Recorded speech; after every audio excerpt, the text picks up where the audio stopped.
Hello everyone, welcome back to Jyothi locks Kannada. ಎಲ್ಲರೂ ಹೇಗಿದ್ದೀರಾ? ಎಲ್ಲರೂ ಚೆನ್ನಾಗಿದ್ದೀರಾ ಅನ್ಕೋತೀನಿ. ನಾನು ಕೂಡ ತುಂಬ ಚೆನ್ನಾಗಿದ್ದೀನಿ.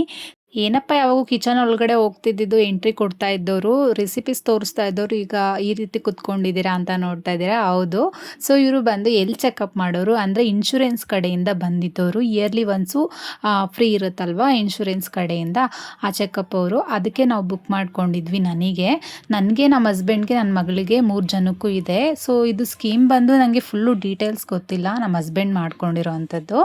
ಅವರೇ ಮಂತ್ಲಿ ಅಂದರೆ ಇಯರ್ಲಿ ಒನ್ಸು ಪೇ ಮಾಡ್ತಾ ಇರ್ತಾರೆ. ಇದಕ್ಕೆ 21,000 ಏನು ಇಯರ್ಲಿ ಒನ್ಸ್ ಪೇ ಮಾಡೋ ಅಂಥದ್ದು. ಸೊ ಇವರು ತುಂಬ ಡೀಟೇಲ್ಸ್ ನಂಗೆ ಅಷ್ಟು ಗೊತ್ತಿಲ್ಲ. ಸೊ ನಿಮ್ಗೆ ಏನಾದರೂ ಬೇಕಂದರೆ ಕಮೆಂಟ್ ಮೂಲಕ ತಿಳಿಸಿ, ನಾನು ಮುಂದಿನ ವ್ಲಾಗಲ್ಲಿ ಹೇಳ್ತೀನಿ. ಸೊ ಅದಕ್ಕೆ ಇವರು ಬೆಳಗ್ಗೆನೇ ಬಂದಿದ್ದರು. ಇವರು ಹೇಳಿದರು ಬರೀ ನೀರು ಮಾತ್ರ ಕುಡಿಬೇಕು, ಬಿಸಿನೀರು, ಕಾಫಿ ಟೀ ಏನು ತೊಗೊಳ್ಳೋ ಆಗಿಲ್ಲ. ಏನು ಊಟಕ್ಕೆ ಮುಂಚೆ ಚೆಕ್ ಮಾಡೋದಲ್ವಾ, ಬ್ಲಡ್ ತೊಗೊಂಡೋಗೋದು. ಅದಕ್ಕೋಸ್ಕರ ಸರಿ ಅಂತ ಖಾಲಿ ಹೊಟ್ಟೆಲ್ಲೇ ಇದೆ. ಸೊ ಬೆಳಗ್ಗೆ ಎದ್ದ ತಕ್ಷಣ ಅವ್ರು ಆಲ್ರೆಡಿ ಕಾಲ್ ಮಾಡಿ ಹೇಳಿದರು ಬರ್ತಾ ಇದ್ದೀವಿ ಅಂತ. ಸೊ ಹಂಗಾಗಿ ಬೆಳಗ್ಗೆ ಒಂದು 6:30ಗೆ ಎದ್ದಿದ್ದು ಲೇಟೇ ಆಯಿತು. ಮತ್ತು ಅವ್ರು ಬರೋಷ್ಟರಲ್ಲಿ 7:30 ಆಗೇ ಹೋಯಿತು. ಸರಿ ಅಂತ ಅವರು ಬಂದು ಬ್ಲಡ್ ಎಲ್ಲ ತೊಗೊಂಡ್ರು. ಅದನ್ನ ನೋಡಿ ನನ್ನ ಮಗಳು ನೋಡಿ ಹೇಗೆ ಅಳ್ತಾ ಇದ್ದಾಳೆ ಅಂತ. ಅವಳಿಗೆ ಸುಮ್ಮನೆ ನಮ್ಮ ಹಸ್ಬೆಂಡ್ ರೇಗಿಸ್ತಾ ಇದ್ರು, ನಿನಗೂ ಬ್ಲಡ್ ತೊಗೋತಾರೆ, ಆ ಥರ ಇಂಜೆಕ್ಷನ್ ಕೊಡ್ತಾರೆ ಅಂದಿದ ತಕ್ಷಣ ಫುಲ್ಲು ಹತ್ಕೊಂಡ್ಬಿಟ್ಲು ಅವಳು. ಮಕ್ಕಳು ತುಂಬ ಸೆನ್ಸಿಟಿವ್ ಇರ್ತಾರಲ್ಲ, ಸೊ ಹಂಗಾಗಿ ಸರಿ ಅಂತ ನನಗೂ ಯಾಕೋ ಗೊತ್ತಿಲ್ಲ, ಬ್ಲಡ್ ಕೊಟ್ಟಿದ ತಕ್ಷಣ ತುಂಬ ಸುಸ್ತು ಅನಿಸ್ತಾ ಇತ್ತು. ನಮ್ಮ ಹಸ್ಬೆಂಡು ಬ್ಲಡ್ ತೊಗೊಂಡಿದ್ದಾರಲ್ವ, ಸೊ ಹಂಗಾಗಿ ಆ ಥರ ಆಗುತ್ತೆ ಅಂತ. ಇದರಲ್ಲಿ ಬಂದು ಒಂದು 20 ಮೇಲೆ ಇರುತ್ತೆ ಅನಿಸುತ್ತೆ ಟೆಸ್ಟು. ಇದು ಪ್ಯಾಕೇಜ್ ಮೇಲೆ ಡಿಪೆಂಡ್ ಅಂತೆ. ಈ ಪ್ಯಾಕೇಜ್ಗೆ ಇಷ್ಟು ಟೆಸ್ಟ್ಗಳು ಚೆಕ್ ಮಾಡ್ತಾರೆ ಅಂತ ಹೇಳಿದ್ರು.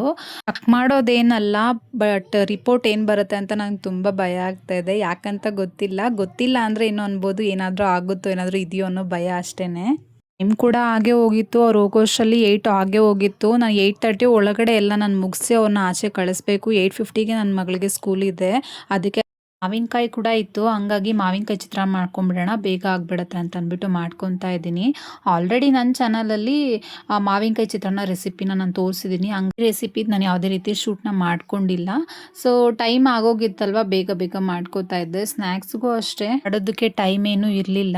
ಸೊ ಹಂಗಾಗಿ ಫ್ರೂಟ್ಸು ಇಲ್ಲ, ಡ್ರೈ ಫ್ರೂಟ್ಸು ಇಲ್ಲ, ಮಕ್ಕನ ಫ್ರೈ ಮಾಡಿಬಿಟ್ಟು ಕಳಿಸ್ಬಿಡೋಣ ಇವತ್ತು, ಟೈಮ್ ಆಗಿದೆ ಅಂತ ಅಂದ್ಬಿಟ್ಟು ಕ್ವಿಕ್ಕಾಗಿ ಬೇಗ ಮಾಡ್ಕೊತಾ ಇದ್ದೆ. ನನ್ನ ಮಗಳಿಗೆ ಸ್ನಾನ ಮಾಡ್ಸೋಕ್ಕೆ ಕೂಡ ಅವಳನ್ನೂ ಕೂಡ ಕರ್ಕೊಂಡು ಹೋದ್ರು. ಸರಿ ಅಂತ ಅವರೆಲ್ಲ ಬಂದಾದಮೇಲೆ ಚಿತ್ರಾನ್ನ ಎಲ್ಲ ಕಲಿಸ್ಬಿಟ್ಟು ಬಾಕ್ಸ್ಗಳಿಗೆಲ್ಲ ಹಾಕಿ ಅವ್ರನ್ನೂ ಕೂಡ ಕಳಿಸ್ದೆ. ನನಗೂ ಯಾಕೋ ತುಂಬ ಸುಸ್ತು ಅನಿಸ್ತಾ ಇತ್ತು, ಏನೂ ಮಾಡೋದಕ್ಕೂ ನನಗೆ ಮೂಡಿರಲಿಲ್ಲ.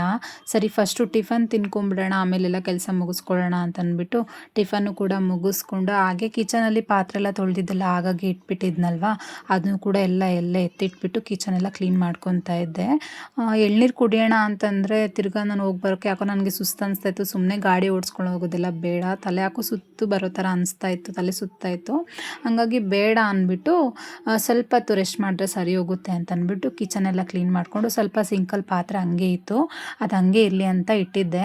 ಹಾಗೆ ನಾನು ಸಂಡೇ ಊರಿಗೆ ಹೋಗಿದ್ದೆ. ಊರಿಗೆ ಹೋಗಿ ಬಂದಾಗ ನಮ್ಮ ಚಿಕ್ಕಮ್ಮ ನುಗ್ಗೆ ಸೊಪ್ಪನ್ನ ಕೊಟ್ಟು ಕಳಿಸಿದ್ರು. ಅದು ಕೂಡ ಎಲ್ಲ ಬಿಡಿಸಿಟ್ಬಿಟ್ಟು ಊರಿಂದನೇ ಬಿಡಿಸ್ಬಿಟ್ಟು ತೊಗೊಂಡು ಬಂದಿದ್ವಿ.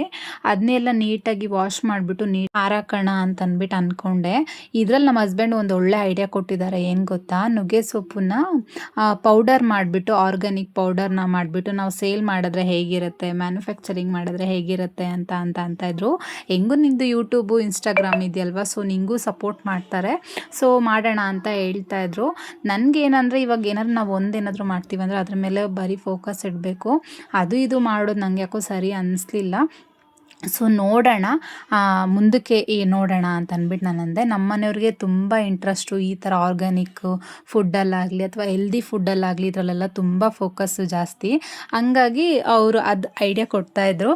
ಸರಿ ಮುಂದೆ ನೋಡೋಣ ಅಂತ ಅಂದ್ಬಿಟ್ಟು ಅಂತ ಇದ್ದೆ. ಸೊ ನೀವು ಕಮೆಂಟ್ ಮೂಲಕ ತಿಳಿಸಿ, ಏನಾದರೂ ನುಗ್ಗೆ ಸೊಪ್ಪಿನ ಪೌಡರ್ದು ಮ್ಯಾನುಫ್ಯಾಕ್ಚರಿಂಗ್ ನಾವು ಮಾಡಿದ್ರೆ ನೀವು ಬೈ ಮಾಡ್ತೀರಾ, ನೀವು ಸಪೋರ್ಟ್ ಮಾಡ್ತೀರಾ ಅಂತ ಕಮೆಂಟ್ ಮೂಲಕ ತಿಳಿಸಿ, ನೋಡೋಣ ಏನಾಗುತ್ತೆ ಅಂತ. ಸರಿ ಅಂತಂದ್ಬಿಟ್ಟು ನುಗ್ಗೆ ಸೊಪ್ಪೆಲ್ಲ ವಾಶ್ ಮಾಡಿಬಿಟ್ಟು ಅದನ್ನೆಲ್ಲ ನೀಟಾಗಿ ಹಾರಾಕ್ತಾ ಇದ್ದೆ. ಇದರಲ್ಲಿ ಪೌಡ್ರ್ ಮಾಡ್ಕೊಂಬಿಡೋಣ.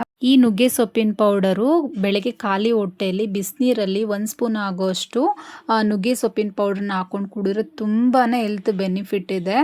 ಹಾಗಾಗಿ ಪೌಡ್ರನ್ನ ರೆಡಿ ಮಾಡಿ ಎತ್ತಿಟ್ಕೊಂಡ್ಬಿಟ್ರೆ ಆರಾಮಾಗಿ ನಾವು ಯೂಸ್ ಮಾಡ್ಕೋಬೋದು. ಸೊಪ್ಪು ಕೂಡ ಜಾಸ್ತಿ ಇತ್ತಲ್ವ, ಸೊ ಹಂಗಾಗಿ ಹಾಗೇನೇ ಮಧ್ಯಾಹ್ನ ಕೂಡ ನಮ್ಮ ಹಸ್ಬೆಂಡ್ ಬೇಗ ಬಂದರು. ಸೊ ಹಂಗಾಗಿ ನಾನು ಯಾವಾಗೂ ನೈಟೇ ಅಡುಗೆ ಮಾಡೋದು. ಮನೆಗೆ ಬೇಗ ಬಂದ್ರಲ್ವ ಮಧ್ಯಾಹ್ನ, ಸರಿ ಸಾಂಬಾರೇ ಮಾಡ್ಕೊಂಬಿಡೋಣ ಅಂತ ಇಲ್ಲಿ ಬಸ್ಸಾರನ್ನ ಮಾಡ್ಕೋತಾ ಇದ್ದೀನಿ. ನುಗ್ಗೆ ಸೊಪ್ಪಿನ ಬಸ್ಸಾರು. ಇದಕ್ಕೆ ನಾನು ಅಲಸಂದಿ ಕಾಳು, ಹೆಸರು ಕಾಳು ಮತ್ತು ಬೇಳೆನ ಸೇರಿಸ್ಕೋತಾ ಇದ್ದೀನಿ. ಇದನ್ನು ಸೇರಿಸ್ಕೊಂಡು ಇದನ್ನ ನೀಟಾಗಿ ವಾಶ್ ಮಾಡ್ಕೋತಾ ಇದ್ದೀನಿ ನೀರಲ್ಲಿ. ನುಗ್ಗೆ ಸೊಪ್ಪಲ್ಲಿ ಐರನ್ ಕಂಟೆಂಟ್ ಜಾಸ್ತಿ ಇರೋದ್ರಿಂದ ವೀಕ್ಲಿ 1 ಟೈಮು ಯೂಸ್ ಮಾಡ್ಕೊಂಡು ತಿಂತಾ ಇರಿ, ತುಂಬಾ ಒಳ್ಳೆಯದು ಹೆಲ್ತ್ಗೆ. ಹಾಗೆ ಇಲ್ಲಿ ಕಾಳೆಲ್ಲ ವಾಶ್ ಮಾಡಿ ಇಟ್ಕೊಂಡೆ. ಇದಕ್ಕೆ ಇದು ಕಾಳೆಲ್ಲ ಮುಳುಗೋ ಅಷ್ಟು ನೀರನ್ನು ಸೇರಿಸ್ಕೊಂಡು ಇದೊಂದು 3 ವಿಷಲ್ ಬಂದರೆ ಸಾಕಾಗುತ್ತೆ, ಆರಾಮಾಗಿ ಬೆಂದಿರುತ್ತೆ. ಹಾಗೆಯೇ ಅದು ವಿಷಲ್ ಬರೋ ಅಷ್ಟರಲ್ಲಿ ಇಲ್ಲಿ ನಾನು ಈರುಳ್ಳಿ, ಬೆಳ್ಳುಳ್ಳಿ ಏನೇನು ಬೇಕು ಅಂತ ಅದನ್ನೆಲ್ಲ ಕಟ್ ಮಾಡಿ ಇಟ್ಕೋತಾ ಇದ್ದೀನಿ. ಸೊ ನುಗ್ಗೆ ಸೊಪ್ಪಂತೂ ನಾನು ತುಂಬ ದಿನನೇ ಆಗೋಯ್ತು. ಈಗ ಸೀಸನ್ ಬೇರೆ ಅಲ್ವಾ, ಸೊ ಹಂಗಾಗಿ ಆರಾಮಾಗಿ ಸಿಗುತ್ತೆ ನುಗ್ಗೆ ಸೊಪ್ಪು. ಇಲ್ಲೆಲ್ಲ ಸಿಟಿಗಳಲ್ಲೆಲ್ಲ 30-20 ಕಟ್ಟು ಸಿಗುತ್ತೆ. ಸೊ ಹಳ್ಳಿಗಳ ಕಡೆ ಎಲ್ಲ ಆರಾಮಾಗಿ ಅಲ್ಲಲ್ಲೇ ಮರಗಳಿರ್ತವೆ, ಆರಾಮಾಗಿ ತಗೊಬರ್ಬೋದು. ನಮ್ಮ ಹೊಸಕೋಟೆಯಲ್ಲಿ ಬೇಕು ಅಂತ ಅಂದಾಗೆ ಸಿಕ್ಕೋದಿಲ್ಲ. ನಾನು ಎಷ್ಟೋ ಸಲ ಅಂದ್ಕೊಂಡಿದ್ದೀನಿ ಬೇಕು ಅಂದಾಗ ದುಡ್ಡು ಕೊಟ್ಟು ಮಾಡೋಣ ಅಂತಂದ್ರೂ ಕೂಡ ಸಿಕ್ಕೋದಿಲ್ಲ, ಹಂಗಾಗೋಗಿದೆ. ವಿಜಿಲ್ಲು ಕೂಡ ಬಂದಾಯಿತು. ಇಲ್ಲಿ ನಾನು ಫ್ರೈ ಮಾಡ್ಕೊಳ್ಳೋದಕ್ಕೆ ಏನೇನು ಹಾಕ್ಕೋತಾ ಇದ್ದೀನಿ ಅಂತ ನೋಡಿ. ಒಂದು ಬಾಣಲೆ ಇಟ್ಬಿಟ್ಟು ಇದಕ್ಕೊಂದು 3 ಟೇಬಲ್ ಸ್ಪೂನ್ ಆಗೋಷ್ಟು ಎಣ್ಣೆನ ಸೇರಿಸ್ಕೊಂಡು ಮೆಣಸು ಮತ್ತು ಜೀರಿಗೆನ ಸೇರಿಸ್ಕೋತಾ ಇದ್ದೀನಿ. ಸೊ ನಿಮಗೆ ಖಾರ ನೋಡಿಕೊಂಡು ಸೇರಿಸ್ಕೊಳ್ಳಿ. ಖಾರ ಕಮ್ಮಿ ಆದರೆ ಮೆಣಸನ್ನ ಕಮ್ಮಿ ಹಾಕ್ಕೊಳ್ಳಿ ಅಷ್ಟೇ. ಇಲ್ಲಿ ಈರುಳ್ಳಿ, ಟೊಮೆಟೊ, ಬೆಳ್ಳುಳ್ಳಿ, ಕೊತ್ತಂಬರಿ ಸೊಪ್ಪು ಮತ್ತು ಕರಿಬೇವು ಇಷ್ಟನ್ನ ಸೇರಿಸ್ಕೊಂಡಿದ್ದೀನಿ. ಈಗ ನಾವು ಜೀರಿಗೆ, ಮೆಣಸು ಹಾಕ್ಕೊಂಡಿದ್ವಲ್ಲ, ಅದಕ್ಕೆ ನಾನು ಒಂದು ದೊಡ್ಡ ಸೈಜ್ ಅಷ್ಟು ಈರುಳ್ಳಿನ ಸೇರಿಸ್ಕೊಂಡು ಅದನ್ನು ಕೂಡ ಕಟ್ ಮಾಡಿ ಹಾಕ್ಕೊಂಡು ಚೆನ್ನಾಗಿ ಕಲರ್ ಚೇಂಜ್ ಆಗೋವರೆಗೂ ಫ್ರೈ ಮಾಡ್ಕೋತಾ ಇದ್ದೀನಿ. ಇದಕ್ಕೆ ನಾನು ಬೆಳ್ಳುಳ್ಳಿ, ಕರಿಬೇವನ್ನ ಸೇರಿಸ್ಕೊಂಡು ಫ್ರೈ ಮಾಡ್ಕೋತಾ ಇದ್ದೀನಿ. ಇದಕ್ಕೆ ನಾನು ಒಣಗಿರೋ ಮೆಣಸಿನ್ಕಾಯಿ ಕೂಡ ಸೇರಿಸ್ಕೋತಾ ಇದ್ದೀನಿ. ಒಂದು 2 ನಿಮಿಷ ಫ್ರೈ ಮಾಡಿಕೊಂಡು ಇಲ್ಲಿ ಒಂದು ದೊಡ್ಡ ಸೈಜ್ ಟೊಮೆಟೊ ಕೂಡ ಕಟ್ ಮಾಡಿ ಇಟ್ಕೊಂಡಿದ್ದೆ, ಅದನ್ನು ಕೂಡ ಸೇರಿಸ್ಕೊಂಡು ಸ್ವಲ್ಪ ಲೈಟಾಗಿ ಒಂದು 2 ನಿಮಿಷ ಇದನ್ನು ಕೂಡ ಫ್ರೈ ಮಾಡಿಕೊಂಡು ಇದಕ್ಕೆ ಕೊತ್ತಂಬರಿ ಸೊಪ್ಪು ಮತ್ತು ಉಪ್ಪು ಮತ್ತು ಒಂದು ಸ್ವಲ್ಪ ಹುಣಸೆಹಣ್ಣು ಸೇರಿಸ್ಕೊಂಡು ಚೆನ್ನಾಗಿ ಫ್ರೈ ಮಾಡ್ಕೋಬೇಕು. ಬಸ್ಸಾರಿಗೆಲ್ಲ ಆಲ್ಮೋಸ್ಟು ಫ್ರೈ ಮಾಡಿ ಹಾಕ್ಕೊಂಡ್ರೆ ತುಂಬ ಟೇಸ್ಟಿಯಾಗಿರುತ್ತೆ. ನಾನು ಯಾವಾಗಲೂ ಫ್ರೈ ಮಾಡಿನೇ ಹಾಕ್ಕೊಳ್ಳೋದು. ಇದಕ್ಕೆ ಲಾಸ್ಟಲ್ಲಿ ಕೊಬ್ಬರಿ ತುರಿನ ಸೇರಿಸ್ಕೊಂಡ್ರೆ ಆಗೋಗುತ್ತೆ. ಹಸಿ ಕೊಬ್ಬರಿ ಇದ್ದರೆ ಹಸಿ ಕೊಬ್ಬರಿನೇ ಸೇರಿಸ್ಕೊಳ್ಳಿ. ಇಲ್ಲಿ ನಾನು ಒಣಗಿರೋ ಕೊಬ್ಬರಿನ ತುರಿದ್ಬಿಟ್ಟು ಎತ್ತಿಟ್ಕೊಂಡಿದ್ದೆ, ಸೊ ಅದನ್ನು ಕೂಡ ಸೇರಿಸ್ಕೋತಾ ಇದ್ದೀನಿ. ಅದನ್ನು ಕೂಡ ಸೇರಿಸ್ಕೊಂಡು ಚೆನ್ನಾಗಿ ಫ್ರೈ ಮಾಡಿಕೊಂಡು ಒಂದು 5 ನಿಮಿಷ ಆರಕ್ಕೆ ಬಿಟ್ಬಿಡಬೇಕು. ಆರಕ್ಕೆ ಬಿಟ್ಟಾದಮೇಲೆ ಇಲ್ಲಿ ನಾನು ವಿಜಿಲ್ಲು ಕೂಡ ಬಂದಿತ್ತು, ಅದನ್ನು ಕೂಡ ವಿಜಿಲ್ ತೆಗ್ದೆ ಚೆನ್ನಾಗಿ ಕಾಳೆಲ್ಲ ನೀಟಾಗಿ ಬೆಂದಿತ್ತು. ಈ ಟೈಮಲ್ಲಿ ನಾನು ನುಗ್ಗೆ ಸೊಪ್ಪನ್ನೆಲ್ಲ ಬಿಡಿಸಿಟ್ಕೊಂಡಿದ್ನಲ್ಲ, ಅದನ್ನು ನೀಟಾಗೆಲ್ಲ ವಾಶ್ ಮಾಡಿ ಇಟ್ಕೊಂಡಿದ್ನಲ್ವ, ಅದನ್ನು ಕೂಡ ಸೇರಿಸ್ಕೊಳ್ತಾ ಇದ್ದೀನಿ ಅದೇ ನೀರಲ್ಲೇ. ನೀರು ಒಂದು ಸ್ವಲ್ಪ ಕಮ್ಮಿ ಬಿದ್ದರೆ ನೀರು ಸ್ವಲ್ಪ ಎಕ್ಸ್ಟ್ರಾ ಸೇರಿಸ್ಕೊಳ್ಳಿ. ಬಸ್ಸಾರಿಗೆಲ್ಲ ನೀರು ಜಾಸ್ತಿ ಇದ್ರೇನಲ್ವ ಚೆನ್ನಾಗಿರೋದು. ಸೊ ಹಂಗಾಗಿ ಇದು ಒಂದು ಸ್ವಲ್ಪ ನೀರು ಕಮ್ಮಿ ಅನಿಸ್ತು, ಹಂಗಾಗಿ ನೀರನ್ನು ಕೂಡ ಸೇರಿಸ್ಕೊಂಡು ನೀಟಾಗಿ ಮಿಕ್ಸ್ ಮಾಡ್ಕೊತಾ ಇದ್ದೀನಿ. ಇದು ಸೊಪ್ಪು ಹಾಕಿದ್ಮೇಲೆ ಸ್ಟಾರ್ಟಿಂಗಲ್ಲೇ ನೀವು ಕುಕ್ಕರ್ ಮುಚ್ಚಬೇಕಾದ್ರೆ ಸೇರಿಸ್ಕೊಂಬಿಟ್ರೆ ಸೊಪ್ಪೆಲ್ಲ ತುಂಬ ಬೆಂದ್ಬಿಡುತ್ತೆ, ಆವಾಗ ಚೆನ್ನಾಗಿರಲ್ಲ ಟೇಸ್ಟು. ಹಂಗಾಗಿ ಲಾಸ್ಟಲ್ಲಿ 1-2 ಕುದಿ ಬಂದರೆ ಸಾಕಾಗುತ್ತೆ, ಆರಾಮಾಗಿ ಬೆಂದೋಗಿರುತ್ತೆ ಸೊಪ್ಪು. ಸೊ ಹಂಗಾಗಿ ಅದೇ ನೀರಿಗೆ ನಾನು ಸೊಪ್ಪನ್ನ ಸೇರಿಸ್ಕೊಂಡು ಲಿಡ್ನ ಕ್ಲೋಸ್ ಮಾಡಿಲ್ಲ ಕುಕ್ಕರ್ದು, ಹಂಗೆ ಸುಮ್ಮನೆ ಮೇಲೆ ಮುಚ್ಚಿದ್ದೀನಿ ಅಷ್ಟೇ. 1-2 ಕುದಿ ಬಂದಾದಮೇಲೆ ಆಫ್ ಮಾಡ್ಕೊತೀನಿ. ಆಫ್ ಮಾಡ್ಕೊಂಡಾದಮೇಲೆ ಅದನ್ನ ಸಪ್ರೇಟಾಗಿ ಇಟ್ಬಿಟ್ಟು ಇದನ್ನ ನಾನು ರುಬ್ಬೋದಕ್ಕೆ ಎಲ್ಲ ಫ್ರೈ ಮಾಡಿ ಇಟ್ಕೊಂಡಿದ್ನಲ್ವ, ಅದ್ರ ಜೊತೆಗೆ ಕಾಳು ಮತ್ತು ಸೊಪ್ಪು ಏನು ಬೇಯಿಸ್ಕೊಂಡಿದ್ದೆ ನೋಡಿ, ಅದನ್ನು ಕೂಡ ಅದ್ರ ಜೊತೆಗೆ ಸೇರಿಸ್ಕೋತೀನಿ. ಅದು ಸ್ವಲ್ಪ ಬಿಸಿ ಇತ್ತಲ್ವ, ಹಂಗಾಗಿ ಅದು ಆರಲಿ ಅಂತ ಸೈಡ್ಗೆ ಇಟ್ಟೆ. ಇದು ನೋಡಿ, ಇದು ನೀರು ಬಸ್ಕೊತಾ ಇದ್ದೀನಿ. ಇವಾಗ ನೀರು ಬಸ್ದಿರ್ತೀವಲ್ಲ, ಆ ಬಸ್ದಿರೋ ನೀರೇ ನಾವು ಬಸ್ಸಾರು ಅಂತ ಹೇಳೋದು. ಅದು ತುಂಬಾ ಟೇಸ್ಟಿಯಾಗಿರುತ್ತೆ. ಕಾಳು ಮತ್ತು ಸೊಪ್ಪೆಲ್ಲ ಬೆಂದಿರುತ್ತಲ್ವ, ಅದು ಟೇಸ್ಟ್ ಅಂತೂ ಸಖತ್ತಾಗಿರುತ್ತೆ.